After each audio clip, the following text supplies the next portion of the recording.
pues vamos a tratar de hacerlo más rápido. Porque 58 minutos es un exceso para una clase tan corta. A ver, ya tengo lo que les voy a pasar, pero igual voy a tener que graficar porque esto es full esquema ya que acá sí hay nota. Bien, chicos, es una pena, pero les voy a tener que explicar de vuelta lo que fue el primer caso clínico de que es sobre el pez globo. Espero que se me esté viendo la pantalla. Denme un segundito. Denme un segundito.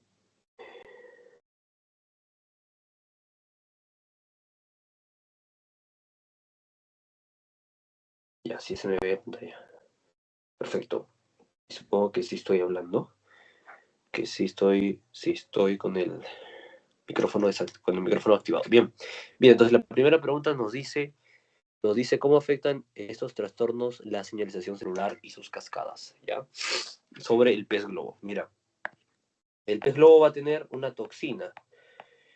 Tú habrás escuchado que el pez globo se tiene que cocinar bien. Por ende, cuando te metan un caso clínico sobre el pez globo, la mayoría de las veces va a ser que va a ser más o menos en este contexto. Paciente le da una parálisis tal, pero te ponen en el lugar, en cevichería. O sea, el acontecimiento sucederá en una cevichería de mala fama, una cevichería de mala muerte, ¿ok? Ese es el prótipo. Ese es el prótipo. Ah, por cierto, estoy un poco enfermo. Sí, hablo muy nasal es por eso. La moda de preguntar sobre tetrodotoxina fue en 2023. En 2024 no preguntaron mucho. Ahora sí, resolviendo la primera pregunta. Nos dicen, ¿cómo afecta estos trastornos la señalización celular o la vía de señalización y sus cascadas? Mira, primero, te voy a decir de una vez que la tetrodotoxina, que es la toxina de este pez globo, actuará sobre el sistema nervioso, ¿ya? Tú sabes que el sistema nervioso tiene dos, ¿no? Sistema nervioso central y el periférico. El central, esto es lo que está al centro. Cerebro, tronco encefálico, cerebelo, luego médula espinal. Mientras que el periférico son los nervios que salen. Ya bien, la tetrodotoxina actúa ahí, a nivel del sistema nervioso periférico. Ok, entonces ya sabes que actúa a nivel del sistema nervioso. ¿Qué explícitamente va a hacer?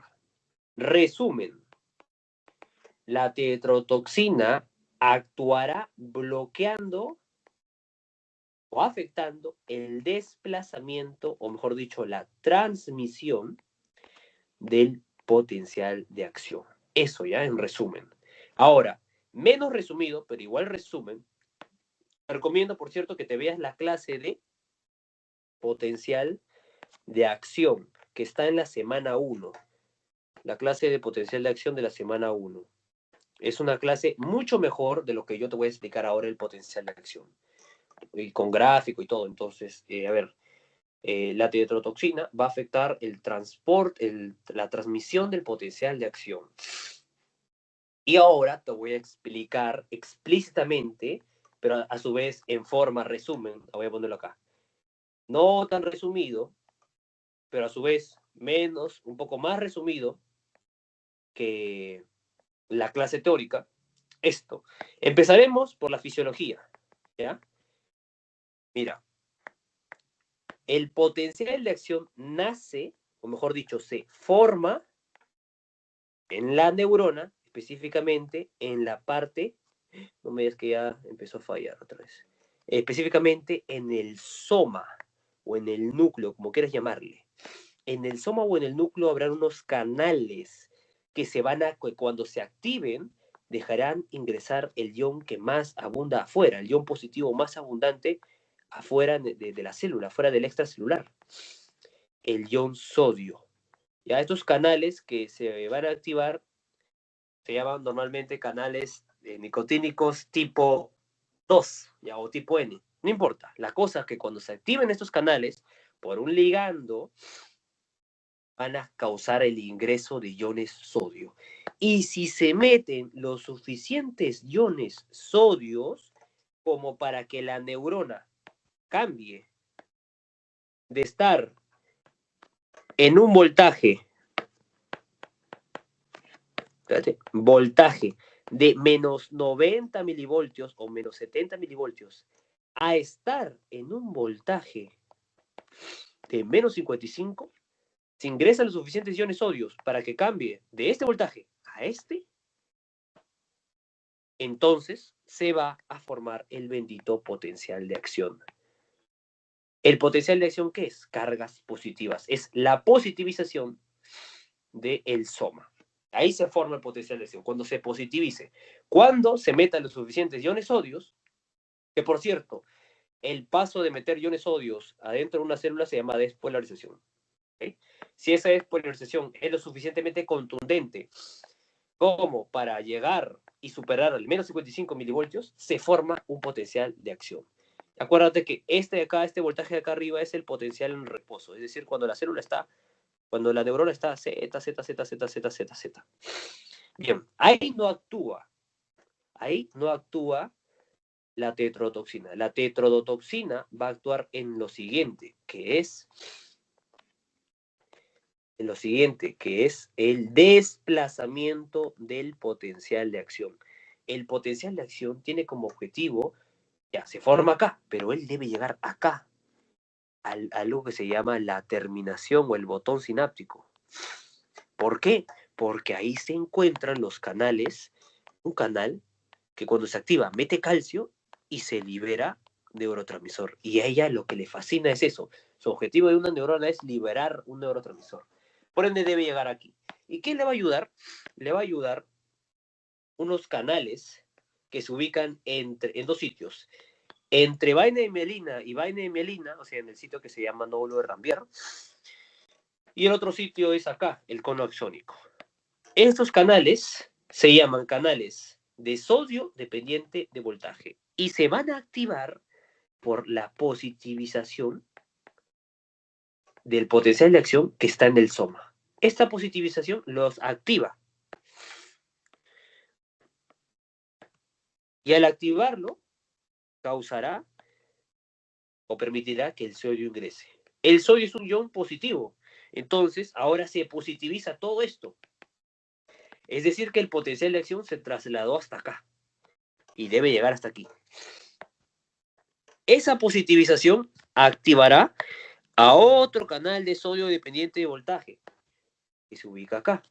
Este canal, al activarse, porque está todo esto positivo, entonces permite el ingreso de sodio. Y si te das cuenta, es como un efecto dominó. Se activa este y este activará este. Este permite el ingreso del ion sodio y ahora todo esto está positivo, mira. ¿Te das cuenta? Ahora el potencial de acción se ha desplazado hasta acá.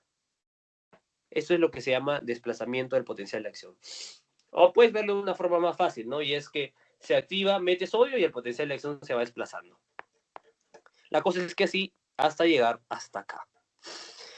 Y ahí el potencial de acción, ¿qué va a hacer? El potencial de acción acá, que es una carga positiva, activará, el potencial de acción es un voltaje positivo, activará al canal de calcio dependiente de voltaje. ¿De qué voltaje depende? Del voltaje del potencial de acción. Se activa, ingresa calcio y se libera neurotransmisores. ¿Cuál es ese neurotransmisor? Acetilcolina. Y este neurotransmisor va a actuar sobre el receptor del músculo, sobre un receptor de acetilcolina. Este canal, esta acetilcolina, este neurotransmisor, se une, lo activa y este canal desencadenará una cascada de sucesos, por mencionar nada más uno, como el suceso de liberación del calcio hacia el citosol del miocito, y cuestión, chicos, que desencadenará que ese músculo en donde se ha activado el receptor de acetilcolina haga contracción muscular. Contracción muscular. Y así es como se hace la contracción muscular. Bueno, ahora sí, segundo, vamos a hablar de en dónde actúa esa tetrodotoxina. La tetrodotoxina va a actuar acá, bloqueando los canales. Tetrodotoxina va a actuar bloqueando los canales de sodio dependiente de voltaje. Entonces, por más voltaje positivo que se forme, se van a activar, pero van a estar siendo bloqueados por esta tetrodotoxina. Y por ende, te enumeramos, ¿qué va a ocurrir? 1, si no se activan esos canales dependientes de voltaje de sodio, no hay desplazamiento del potencial de acción. 2, si no hay desplazamiento del potencial de acción, ¿qué ocurre? Que ese potencial, bueno, no hay, ¿no? ¿Qué ocurre? Que entonces no se activará este canal de calcio dependiente del voltaje, dependiente de voltaje. Específicamente, ¿cuál voltaje? El voltaje del potencial de acción. Entonces, voy a poner acá, no se activa, no se desplaza, no se activa el canal de calcio dependiente de voltaje. ¿Qué más? Si no se activa, no ingresa calcio y no se liberan neurotransmisores. Entonces, no hay liberación, no se libera neurotransmisor acetilcolina. Y si no se libera neurotransmisor acetilcolina, no se activa el canal, no se activa el receptor de acetilcolina sobre el músculo y por ende no hay contracción.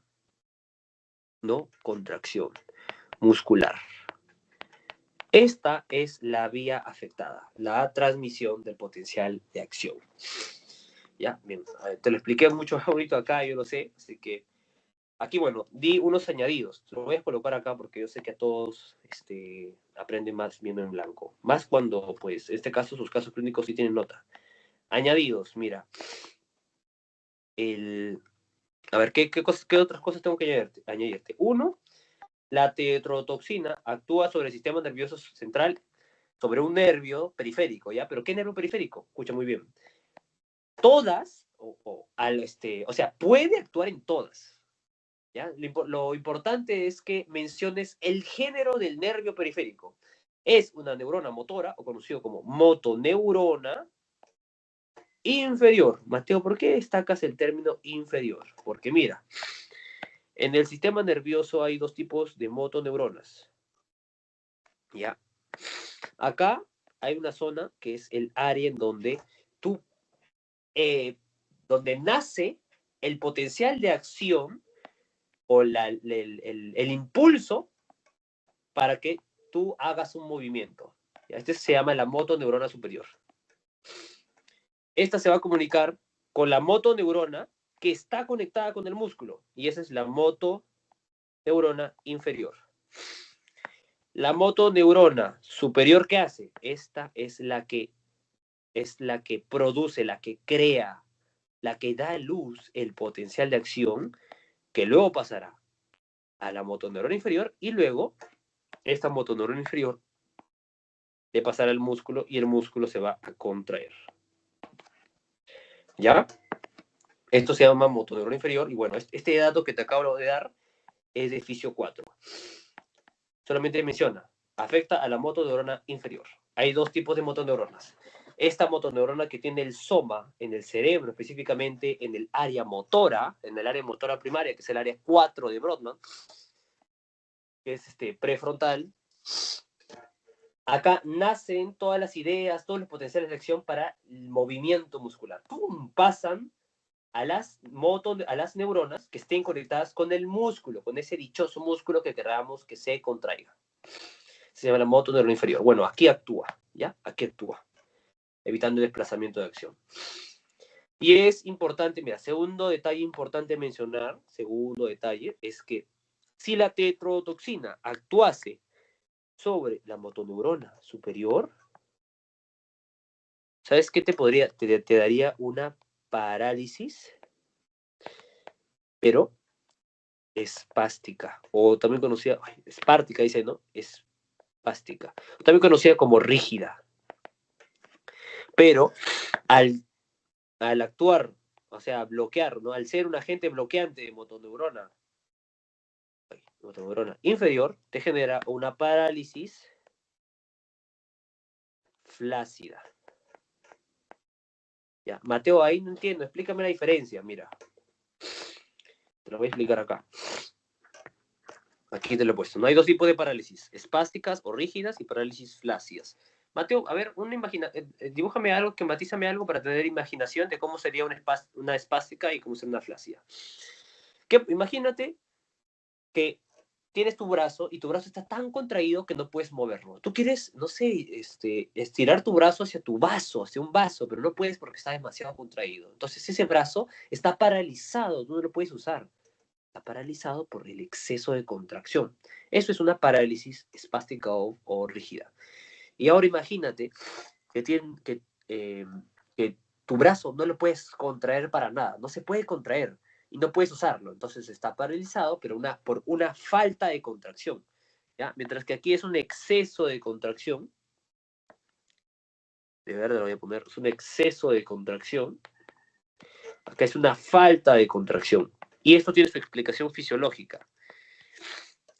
Las que no nos interesa ahorita, la parálisis espástica. Pero te la explico ahora porque te servirá en un futuro. La parálisis espástica se va a dar porque hay demasiada liberación. Mira, porque hay demasiado desplazamiento del potencial de acción. O sea, que el potencial de acción no frena. Del potencial de acción. Ya sea que se forma mucho potencial de acción acá, o ya sea porque se sigue, pero sobre todo porque se forman muchos potenciales de acción, ¿ya? Se forman muchos potenciales de acción. Entonces hay un potencial 2, así, llega y estimula la secreción de acetilcolina. 2. Y más importante, porque hay un exceso de liberación de acetilcolina. Y este es más importante y por eso te lo voy a decir acá. Te lo voy a subrayar acá de este color. ¿Ya? O sea, un exceso de contracción se puede dar por aumento de liberación de acetilcolina. Ya olvídalo del potencial de acción porque esto puede ser un poco confuso. Espérate, entonces te voy a poner acá 1. Por un exceso de liberación de acetilcolina. Y este exceso de liberación de acetilcolina aumentará la activación de los receptores de acetilcolina. Y al estar tan activados, van a decirle al músculo que se contraiga mucho. Normalmente, acetilcolina genera activación del receptor de acetilcolina y esta genera contracción. Pero al ser tanta la secreción o al haber tanta liberación de acetilcolina o tanta acetilcolina, mejor dicho, en el espacio neuromuscular, va a haber un montón de activación de los receptores de acetilcolina, porque hay mucha acetilcolina en el espacio neuromuscular. Y al haber tanta activación de estos receptores, va a causar mucha contracción. Y por eso es que hay una excesiva contracción en este tipo de parálisis. ¿Ya? Al final creo que el detalle más importante es por qué hay, te lo voy a poner acá, por qué hay una excesiva contracción. Porque hay una excesiva unión de acetilcolina con el receptor de acetilcolina. O sea, una excesiva activación. Y por ende, el músculo ya recibe el estímulo de un receptor, pero al ser tantos receptores que se están activando porque hay tanta acetilcolina, recibe muchos estímulos de contracción y se contrae mucho. ¿Ya? Y es una contracción prolongada encima. Porque a cada rato se están activando estos canales. Esto te lo voy a poner acá de celeste. Todo esto de celeste. Porque es más importante que esto de aquí. Ya que, o sea, al final lo más preciso para decir que hay una excesiva contracción es esto. Lo otro no es tan preciso. ¿Por qué? Porque el exceso de contracción no siempre se debe a un exceso de liberación de acetilcolina, porque imagínate que los receptores están bloqueados. Entonces, por las puras hay una gran cantidad de acetilcolina, ¿no? Pero al tú decir que esta excesiva contracción se debe a un exceso de unión de acetilcolina a su receptor y un exceso de activación, por ende, pues ahí sí se entiende, ¿no? Si se activan mucho los receptores de acetilcolina del músculo, van a causar que se contraigan mucho. Por si te preguntas cómo se llama ese receptor de acetilcolina, se llama nicotínico tipo 1, o también llamado M, nicotínico M o tipo 1. Mientras que una parálisis flácida vamos a ponerlo de la forma más correcta. Parálisis flácida es que no hay una correcta unión acetilcolina con el receptor, ¿ya? Hay una parálisis flácida, es disminución de contracción, y esa disminución de contracción fisiológicamente se debe a una falta, una disminuida activación de los receptores de acetilcolina. Ya sabes cuáles son los nicotínicos. Entonces, no hay estímulo, no hay cascada que se inicie por parte del músculo. ¿Por qué? Porque no se activaron estos canales, estos receptores, perdón. ¿Ya? Bien, esa es la definición más precisa de por qué hay baja contracción. Bien. Segunda pregunta, ahora sí, ¿no? Ya acabó la primera. Segunda pregunta. Nos dice que escriba las manifestaciones clínicas. ¿Por qué se dan? Mira, ¿por qué se va a dar parestesias en los labios, en los dedos, una debilidad muscular, disnea, que es sensación de falta de aire, y parálisis flácida? Ya te expliqué por qué parálisis flácida. No tengo que explicarte eso. Lo expliqué hace ratito. ¿Por qué va a haber parestesias en los labios? Porque es la boca la primera parte de tu cuerpo, de tu organismo, que entra en contacto con esta toxina. ¿Por qué? Porque la tetrotoxina ingresa en tu cuchara, en tu pez globo que está siendo cocinado en tu ceviche. Lo metes a tu boca, entonces es tu boca, tu lengua, tus labios, la primera parte de tu cuerpo que está en contacto con la tetrotoxina. Entonces, los nervios, la motoneurona inferior de los labios, de la boca y de la lengua son los primeros en afectarse. De los dedos, no sé por qué. Ya todo eso lo he deducido. Perdón. Y en cuanto a debilidad muscular, acá se debe a que, mira, yo te he dicho que el potencial de acción no se desplaza, y eso es lo que se te debe quedar. Eso está perfecto, porque eso es algo beneficioso para la trama, eso aporta a la trama. El que tú pienses así, que la tetrodotoxina evita el desplazo del potencial de acción, eso te va a llevar a la gloria en tu examen. Pero ahora, siendo un poco más específicos, no todos los canales de sodio dependiente de voltaje van a ser bloqueados. No todos. La tetrodotoxina no entra en kilos. Entonces, eso quiere decir que al no ser bloqueados todos los canales de sodio dependiente de voltaje de una neurona, entonces el potencial de acción sí se puede desplazar, pero se va a desplazar más lento o se desplaza en poca cantidad. La magnitud del potencial de acción que llega hasta acá es muy, muy chiquito. Cualquiera de los dos puede ser. Y Mateo, entonces, mira, ahí te voy a dar un poquito más de info. Yo te he explicado, ¿no?, que el potencial de acción no se desplaza, porque acá te lo he puesto claramente, no se desplaza. Y ha sido un poco drástico. Quizás tú hayas imaginado que no se desplaza nada, pero yendo a la realidad ocurren dos cosas. Uno, ocurre que no todos los canales de sodio dependiente de voltaje se bloquean, porque como te he dicho, no ingresa la suficiente cantidad de tetrodotoxina. Y dos, es que los canales que se bloquean por tetrodotoxina, la neurona los vuelve a formar, hace una reformación de canales, porque se da cuenta que están siendo bloqueados esos canales de sodio dependiente de voltaje. Cuestión que, si bien sí afecta a la tetrodotoxina, o sea, el potencial de acción no se desplaza igual, el desplazamiento está disminuido, ese es el término correcto. No es que está ausente totalmente, solo tiene una disminución muy grande, ¿no? El decir solo está mal también, pero no es como que se erradique el desplazamiento del potencial de acción en su totalidad, no, solamente baja bastante el desplazamiento, ¿ya? Entonces, sí hay contracciones musculares, pero son débiles. Mira, disminuye el desplazamiento, disminuye la liberación de acetilcolina, es decir, hay poca, y por ende esa poca se une al receptor. Pero al ser poca la acetilcolina que se une a su receptor de acetilcolina nicotínico 1 o M, entonces va a ser poco el estímulo que va a dar estos receptores al músculo para que se contraigan. Por ende, la fuerza de contracción es débil.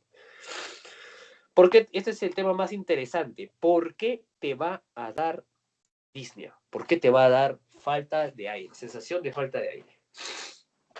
Porque yo te he dicho que la tetrodotoxina Es una toxina que actúa sobre el canal de sodio dependiente de voltaje y evita el desplazamiento del potencial de acción de las motoneuronas inferiores. Y una de esas motoneuronas inferiores interesantes es el nervio frénico.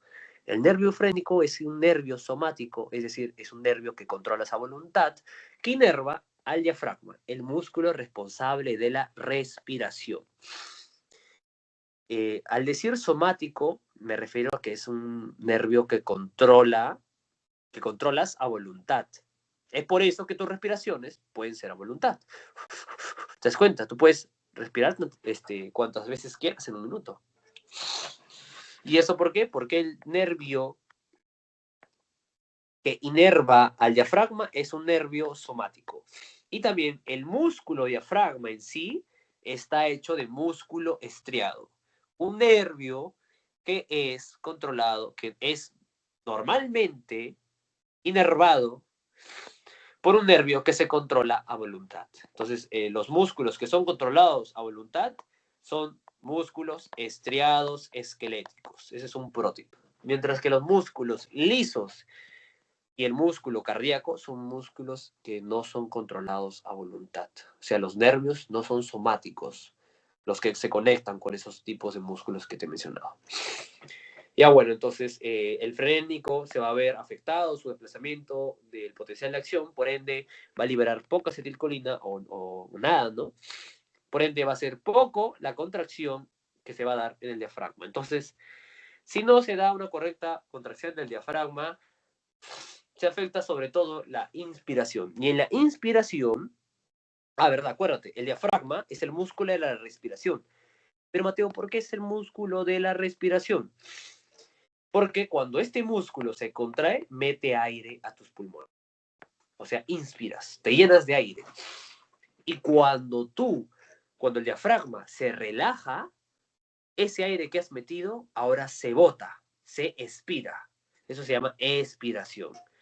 La inspiración y expiración son las dos fases de la respiración. Y estas dos fases dependen del diafragma. Entonces, por eso es que decimos que el músculo diafragma es el más importante para la respiración. Cuando el diafragma se contrae, hace que tus pulmones sean más grandes, que se expandan. Y eso hace que haya una presión negativa en ellos y el aire ingrese. Y cuando estos se relajan, van a hacer que la presión del pulmón, del tórax en general, sea positiva. Y entonces el aire se dirija hacia afuera, en donde la presión es un poco más negativa. Y eso se llama expiración. Cosas interesantes, mira, para toda tu vida. Ay, está horrible esa cara, ¿no? Ya, esa es una boca.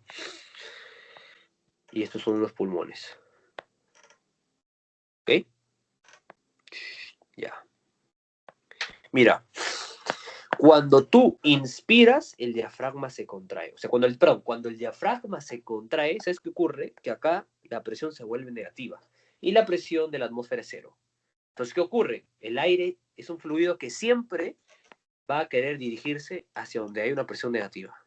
Y se va a los alvéolos, al pulmón. Lo importante de este aire, muchachos, es que este aire ingresa con elevada cantidad de oxígeno. El oxígeno es necesario para todas las células, para que nosotros vivamos. Entonces, lo importante de la inspiración es que mete oxígeno al pulmón. Y el pulmón se va a encargar de meter ese oxígeno que ha ingresado a la sangre. Y así es como el pulmón oxigena la sangre. Mira, el aire ingresó y ahora el pulmón se va a encargar de meterlo, el oxígeno, adentro de la sangre. Y aparte, mira, eso es durante la inspiración. Y aparte, aprovechando eso, el pulmón no solo mete oxígeno hacia la sangre, sino además el pulmón permite, o mejor dicho, recibe un desecho de la sangre que se llama CO2. El CO2 es un desecho que hay acá en la sangre. La sangre, antes de pasar por el pulmón, está bien llena de desecho y con poco oxígeno. Y luego cuando sale del pulmón, sale con mucho oxígeno y con casi nada de CO2, de dióxido de carbono, de desecho. Eso es la maravilla, la maravillosa función del pulmón. Es la función de estos dos gases, de el gas oxígeno, que él inspira, meterlo a la sangre. Meterlo a la sangre. Y de esa forma oxigena la sangre. Voy a ponerlo acá. Oxigena la sangre. Y aparte, el pulmón, el gas que está acá en la sangre, que se llama dióxido de carbono, que es un gas que tiene muchas propiedades que acabamos de hablar, una de ellas, es un desecho y no lo queremos adentro de nuestra sangre, adentro de nuestro organismo. Y lo que hace el pulmón es ese gas de la sangre, sacarlo de la sangre y él tenerlo. ¿Para qué? Para que cuando el diafragma, mira, te lo voy a poner en otra PPT. Para que cuando el diafragma se relaje, ¿qué ocurre? Que el pulmón se hace más chiquitito, ¿ya? ¿Y qué pasa? Mira, esto es lo importante, que la presión aumenta, se vuelve más uno. ¿Yo qué te he dicho?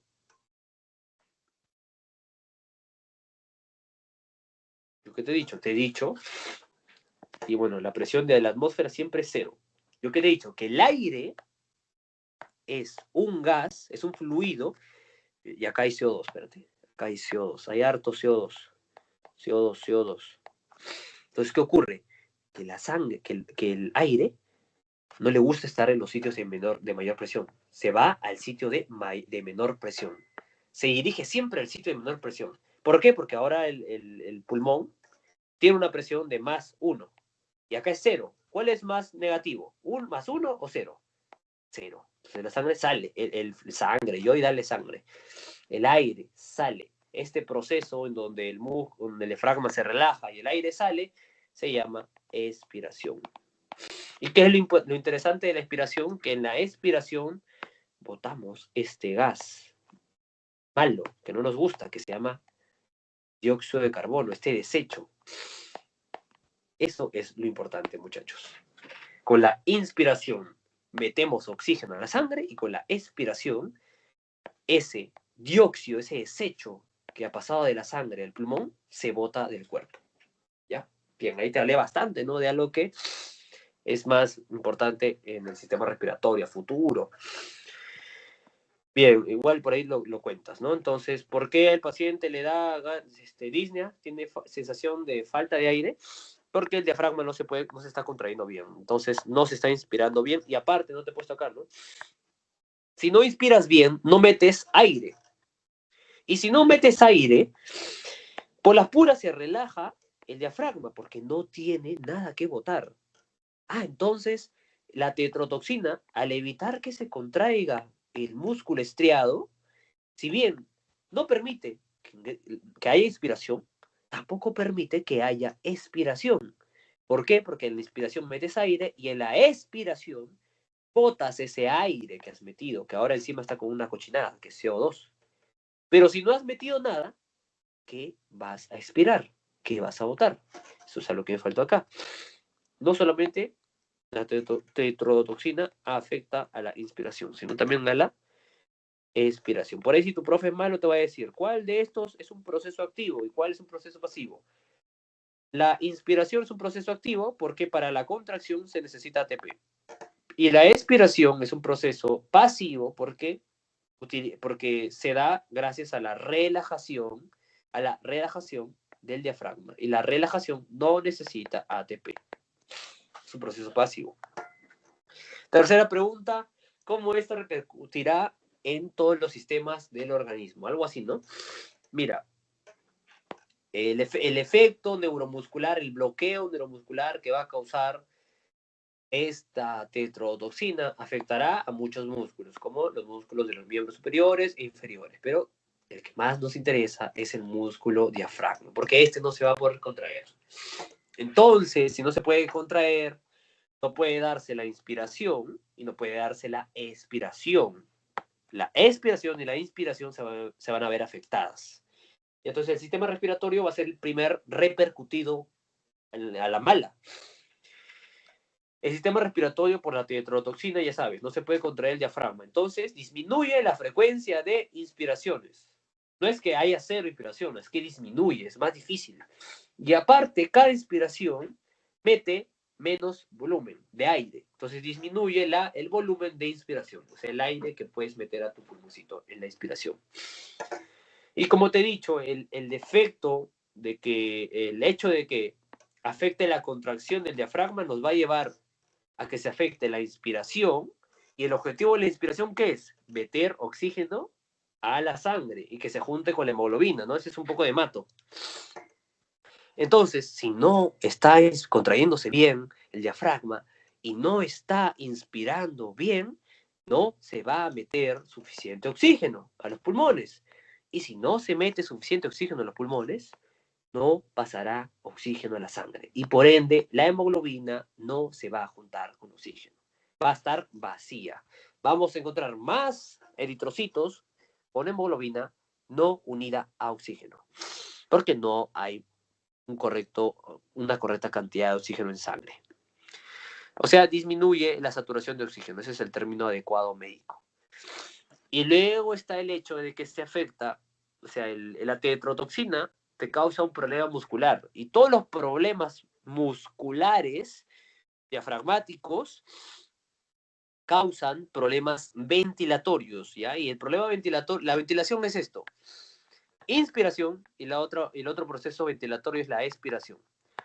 ¿Ya? Entonces la tetrodotoxina afecta esa función ventilatoria del diafragma. Y como te estaba diciendo, se afecta la expiración también, porque no hay aire que botar. Por ende, si no hay aire que botar, los pulmones están casi sin aire, el CO2 que debe irse con el aire que metiste, ahora no se va a ir. ¿Por qué? Porque al no haber contracción, no haber inspiración, no metes aire. Entonces, no hay aire en donde se vaya el CO2. Disminuye la expiración, disminuyes también la sacada de dióxido de carbono de la sangre hacia afuera de tu cuerpo. Y entonces el CO2 aumenta acá en la sangre, se queda en la sangre y por ende aumenta la cantidad de dióxido de carbono en sangre. Tienes que recordar, y bueno, ahí acaba, verdad, y todo esto causa una insuficiencia respiratoria de tipo 2, ¿ya? Hipercápnica, ventilatoria. Y ahí no acaba la cosa, porque el hecho de que mantengamos el dióxido de carbono en la sangre, entonces se eleve la cantidad de dióxido de carbono en sangre, va a desencadenar el que nos llevemos a un trastorno del pH sanguíneo.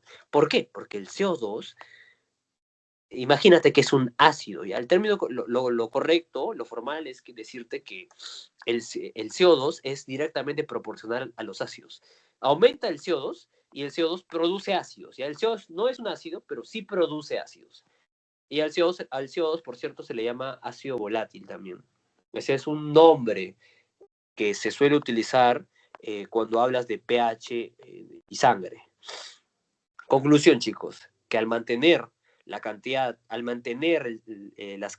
de CO2, no, al mantener el CO2 en sangre y aumentar su cantidad en sangre, entonces estamos aumentando los ácidos, porque el CO2, como te digo, tiene que ver con la acidez.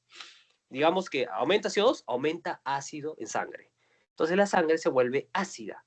Tenemos una acidosis. Y como el responsable es el pulmón, porque el pulmón está causando que el CO2 se quede adentro, eso se llama acidosis respiratoria. ¿Ya? Es una acidosis a causa del pulmón. ¿Y quién bota el pulmón? Es una acidosis a causa del CO2, perdón. ¿Y quién bota el CO2? El CO2 lo bota el pulmón. Es por eso que se llama acidosis respiratoria. Toda acidosis tiene un pH por debajo del límite permitido, que es 7,35. El pH normal es un rango de 7,35 a 7,45. En este caso, tú dices acidosis cuando ese pH cae por debajo del límite inferior, que es 7,35. Eso es acidosis. Si estuviera por encima de 7,45 sería alcalosis, ¿no? Pero en este caso es acidosis lo que te causa. Y esta acidosis, este trastorno del pH, va a repercutir en el sistema renal, ya que cuando la friega el sistema respiratorio, el pulmón, y ese error repercute en el pH de la sangre, el que se encarga siempre de solventar esos problemas es el riñón. El riñón está viendo que hay muchos ácidos. Él no puede destruir el CO2, pero lo que puede hacer es producir bases y entonces generar en respuesta a esa acidosis respiratoria una alcalosis, o sea, producir bases. ¿Y qué va a ocurrir? Que el CO2 es un ácido y si él produce la suficiente cantidad de bases, entonces, la suficiente cantidad de bases como para mantener a raya el CO2, ¿qué va a ocurrir? Que ten en cuenta que base con ácido se neutralizan. El riñón evoca eso, el riñón recurre a la neutralización del ácido. El ácido se va a neutralizar si aumenta la cantidad de bicarbonato, o sea, si se igualan las cantidades de CO2 con bicarbonato. Pero para eso se debe producir más bicarbonato del rango normal, porque hay mucho ácido. El bicarbonato, acuérdate, el HCO3 es una base. Entonces, como el ácido está elevado, se necesita producir más bicarbonato de lo normal, del rango normal. Entonces, lo que ocurre es que, lo que sucede es que el riñón genera una alcalosis metabólica en respuesta a esa acidosis a causa de elevadas cantidades de CO2, porque el pulmón no está expirando. Y pues ese es el trastorno renal que ocurre. Y por otro, y luego aparte también tengo que decirte que, espérate.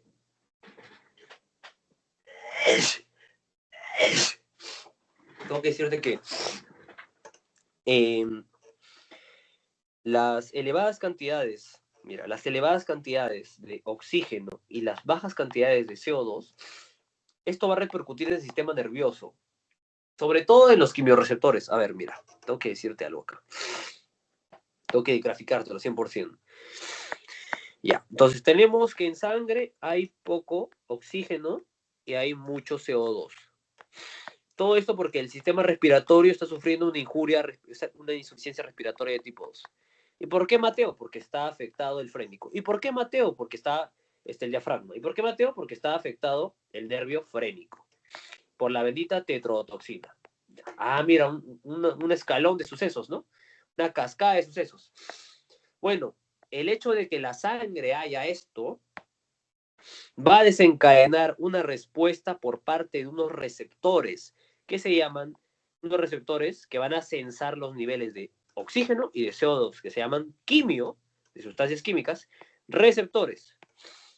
¿Ya? Esos quimioreceptores son un eslabón en el sistema respiratorio. Un eslabón en la respuesta del sistema respiratorio. Con eso me refiero a que, perdón por usar ese término, me refiero a que están conectados.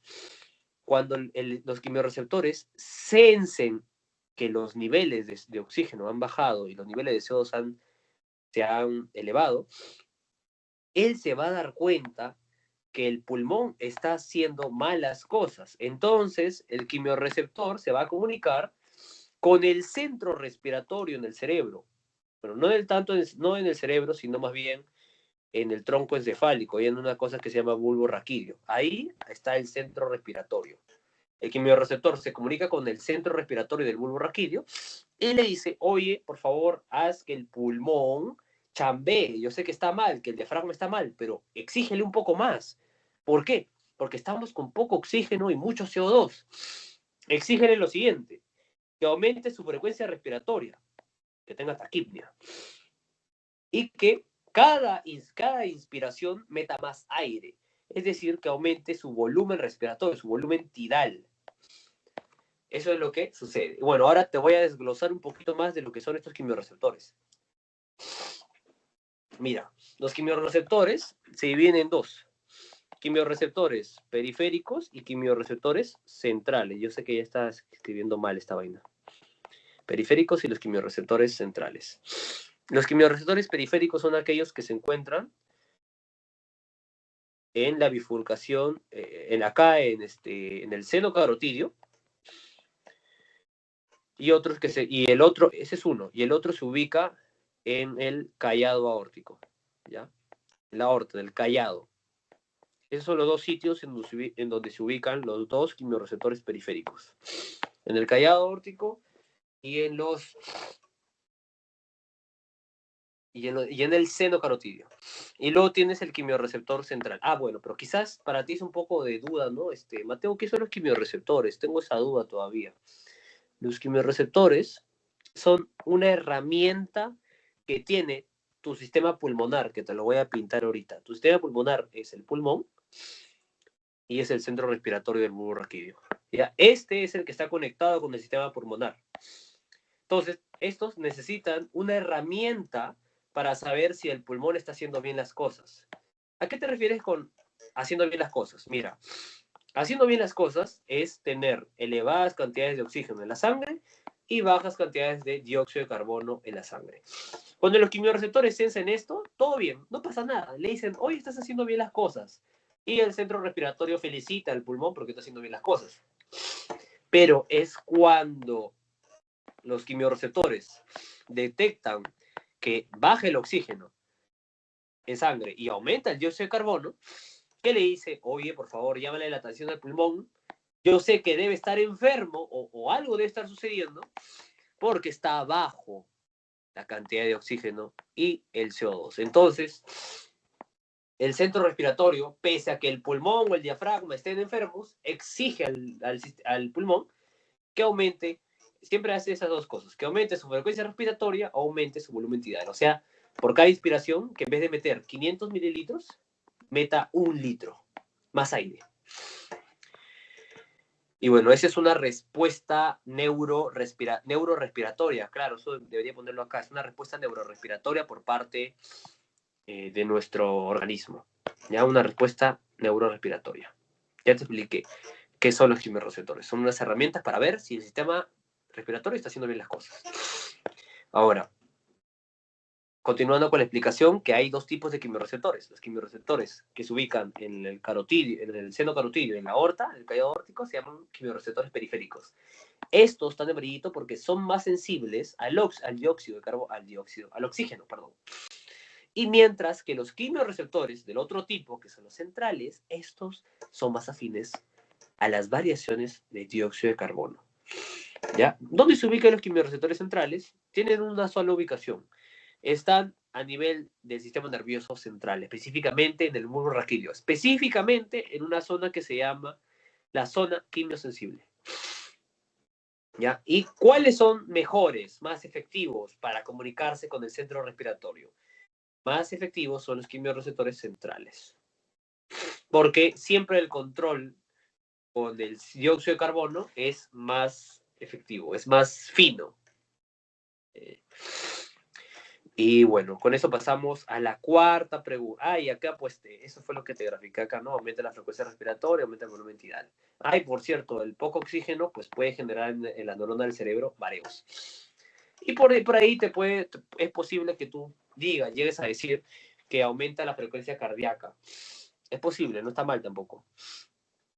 Lo que sucede es que el corazón, el sistema cardíaco, no tiene tanta relación con los quimiorreceptores, sino tiene una relación más grande con los varoreceptores, ¿ya? Así que, si quieres no lo digas, pero si quieres menciónalo, y cuando lo menciones, menciona que si bien hay relación del centro cardíaco que está en el bulbo raquídeo, el centro cardiomotor, así se llama, el centro cardiomotor tiene conexión con los quimiorreceptores, ellos sobre todo tienen una conexión más fuerte con los varoreceptores, los receptores de presión. Pregunta 4 nos dice los targets terapéuticos. Mira, el primer target terapéutico son 3, he encontrado 3. Imaginemos que exista un fármaco que desplace o desbloquee al canal de sodio dependiente de voltaje que está siendo bloqueado por la toxina. Imagínate que este fármaco viene y lo desplaza. Y entonces el sodio puede ingresar por este canal. Segundo target. O sea, el primer target que veo es el canal de sodio dependiente de voltaje. El segundo target que veo es el canal de potasio. Es un canal que sirve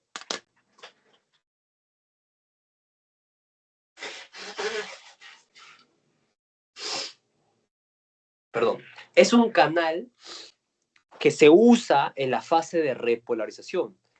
Tú te acuerdas que hay dos fases, ¿no? La fase de despolarización, que es para volver positiva a las células, y volver positiva a las células significa que esta célula trabaje, ¿no? Y trabaje las neuronas, ¿qué significa que una neurona trabaje? Significa que la neurona libera neurotransmisor acetilcolina, libera neurotransmisor. Y la otra fase es la fase en donde el objetivo es volvernos negativos, volver a la neurona o a la célula negativa. En este caso, si volvemos a las neuronas negativas, la volvemos negativa con la intención de que descanse, de que repose, es decir, de que no libere nada, no libere ningún neurotransmisor. Y para hacer la repolarización, botamos cargas positivas, nos volvemos negativos, negativizamos. Y una forma de negativizar a la neurona o a las células es haciendo que boten cargas positivas, como el potasio. Entonces, mira, el segundo target que he encontrado es bloquear a los canales de potasio. ¿Por qué? Porque al bloquear los canales de potasio, hacemos más positivo a la neurona. Y al hacerla más positiva, entonces es más fácil que la despolarización sea efectiva de esta zona del axón y se pueda trasladar el potencial de acción. Porque yo te he explicado hace rato, ¿no? Que el potencial de acción se traslada porque estas zonas se vuelven positivas. Entonces, si el sodio, si el potasio no se bota, el potasio se queda dentro, el potasio positivo, positiviza. Y de esa forma, uno, potenciamos el desplazamiento del potencial de acción o la transmisión del potencial de acción, como quieras llamarle. Y dos, segundo, que bloqueando el canal de potasio, entonces damos más tiempo y por ende hay más chances de que ese potencial de acción se llegue a desplazar.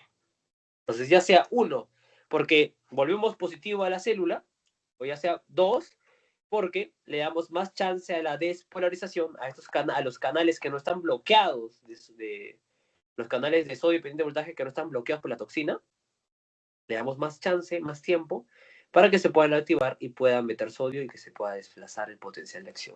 ¿Ya? Pero sobre todo tiene que ver con lo otro, con lo de volver positiva a esta parte de la célula y entonces que los canales de sodio dependiente de voltaje que están acá en el axón no tengan que meter tanto sodio o en general que no tengan que ser tantos canales de sodio dependiente de voltaje los que se deban abrir y meter sodio. ¿Por qué? Porque ya está positiva la célula. Esto tiene que ver con lo primero, con la primera clase que te enseñó el doctor Bustamante, ¿no? ¿Qué pasa si es que tenemos un canal de potasio que está cerrado, que tiene una mutación a la negativa, entonces el potasio no sale y la célula se vuelve más positiva? Y luego te preguntan, ¿y eso cómo repercutirá en la despolarización? Pues la despolarización, que es el proceso en donde nos volvemos positivos, metiendo iones positivos como el sodio, tardará menos, porque la célula ya está positiva. Se acorta la despolarización. En este caso, ese es el objetivo, tratando de bloquear los canales de potasio. Hay un fármaco que bloquea esto, se llama 3,4-diaminopiridosa. Y entonces, al volver más positivo, esta parte de la acción, el potencial de acción puede llegar y activa los canales de calcio, ingresa calcio y se libera el neurotransmisor. Y C está el utilizar fármacos como los diuréticos, ya que los diuréticos van a hacer que el riñón, en vez de absorber esa agua o esa sangre, esa agua, porque la sangre tiene dos componentes, ¿no? El componente forme y el componente no forme. Dentro del componente no forme, 90% o 99% es agua. Ya, entonces en esa agua está la tetrodotoxina. Los diuréticos son fármacos que van a inducir a que el riñón no absorba esa agua con toxinas, sino más bien se orinen. Entonces, al no absorberse, ¿sabes qué pasa? Que los diuréticos actúan sobre la unidad mínima funcional del riñón, que se llama nefrona. Los nefrones están compuestos por glomérulo, túbulo contorneo proximal, asa de Henle, delgada ascendente, gruesa ascendente, túbulo contorneado distal y túbulo colector. Los diuréticos actúan sobre todo en el asa de Henle ascendente gruesa, ya esos son los diuréticos de asa. Hay otros tipos de diuréticos que actúan acá en el túbulo contorneo proximal, distal, perdón. Esos son los diuréticos tiacídicos. Y por último están los diuréticos. Perdón. Y por último están los diuréticos que actúan a nivel del túbulo colector, evitando la reabsorción de agua con toxinas por parte de este túbulo, ¿ya? Los diuréticos que actúan en el asa hacen lo mismo, evitan la reabsorción de agua con toxinas por parte de este túbulo. Mateo, no entiendo qué es reabsorción. Ya. Las células que están en esos túbulos jalan agua gracias a bombas o canales que meten iones. Y esos iones ejercen una función de atracción, una función osmótica, y atraen el agua con esas toxinas. ¿Hacia dónde? Hacia la sangre. Entonces, respuesta corta, absorción, reabsorción, con R, reabsorción, es meter esa agua que está en el lumen tubular, en el lumen de los túbulos, hacia la sangre. Del lumen hacia la sangre. ¿Ya? Eso es reabsorción. Los diuréticos evitan eso. ¿De qué forma, Mateo? Mira, voy a explicarte cómo funciona el diurético más usado en el caso de tetrodotoxina. Pero ya entiendes, ¿no? Que le inducimos a que orine la toxina al paciente. ¿De qué forma, Mateo? Mira, el diurético más usado es la furosemida para este tipo de situaciones. La furosemida actúa bloqueando a un canal que se encuentra en el asa de Henle gruesa. Ese canal, o mejor dicho, bomba, se llama la bomba NKCC. Lo que sucede es que esta célula contiene una bomba que va a meter sodio y potasio y 2 cloros. Los mete a la célula y estos iones metidos ejercen una carga de ejercen atracción, atraen el agua y esa agua tiene la toxina. Ya eso se llama ósmosis, ¿no? Este sodio, potasio y 2 cloros son agentes osmóticos, funcionan como agentes osmóticos y jalan agua. Ya, pues entonces este NKCC los mete acá a la célula y luego los pasa a la sangre. Por ende, ¿qué ocurre con el agua? Que el agua pasará a la célula y luego a la sangre, haciendo el proceso de reabsorción de agua. Pero en esa agua, ¿qué hay? Puntitos azules. Toxinas. Tetrodotoxina. Con los diuréticos bloqueamos ese canal, en este caso la furosemida bloquea el NKCC, y entonces el agua con la toxina se quedan adentro del lumen. ¿Y qué ocurre? Que el agua ingresa por acá, se va por el túbulo contorneado distal, por el lumen del túbulo contorneado proximal, perdón, por el lumen del asa de Henle, por el lumen del túbulo contorneado distal, por el lumen del túbulo colector y sale por el uréter, y sale por la uretra y luego sale hacia el baño, por la orina. Colorín colorado, este cuento se ha acabado. ¿Qué hice? Ay.